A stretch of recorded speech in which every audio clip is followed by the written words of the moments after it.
Assalamualaikum warahmatullahi wabarakatuh. Anak-anak sekalian, hari ini kita akan membahas sebuah tema yang sangat dekat dengan kehidupan kalian, yaitu transaksi online.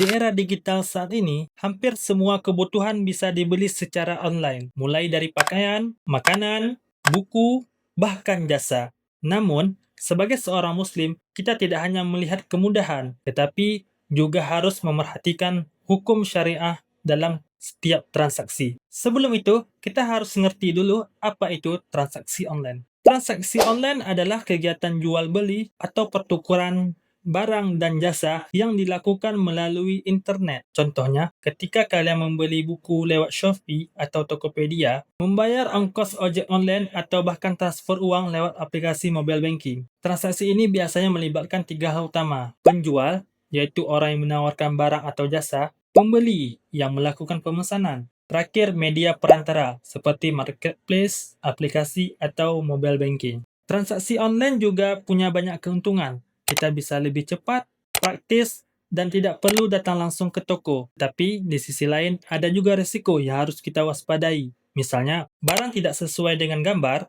penipuan oleh pihak yang tidak bertanggung jawab, dan adanya tambahan biaya tersembunyi. Dalam Islam, transaksi online hukumnya boleh, asalkan memenuhi prinsip syariah. Prinsipnya antara lain, yang pertama harus ada kejelasan atau transparansi. Barang, harga, dan akad harus jelas. Kedua, tidak ada penipuan atau gharar. Tidak boleh ada informasi yang disembunyikan dari barang yang ingin dijual.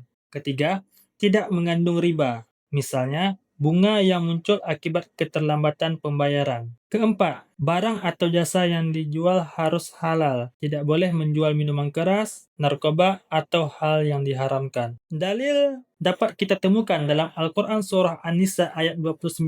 Wahai orang-orang yang beriman, janganlah kamu saling memakan harta sesamamu dengan jalan yang batil, kecuali dengan jalan perniagaan yang berlaku dengan suka sama suka di antara kamu. Sekarang mari kita lihat contohnya. 1.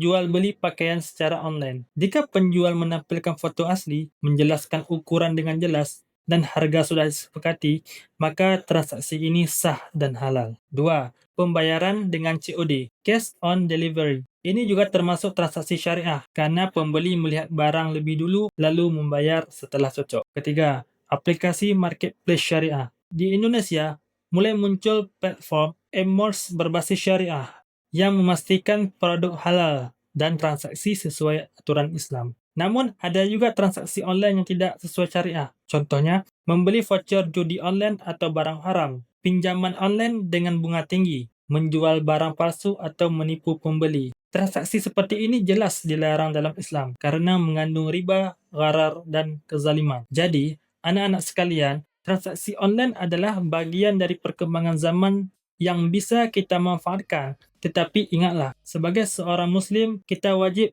memastikan bahwa setiap transaksi kita sesuai dengan nilai-nilai syariah. Jelas akadnya, halal barangnya, dan tidak mengandung penipuan. Dengan begitu, insya Allah aktivitas kita dalam bertransaksi akan menjadi ibadah dan membawa keberkahan. Sekian, wassalamualaikum warahmatullahi wabarakatuh.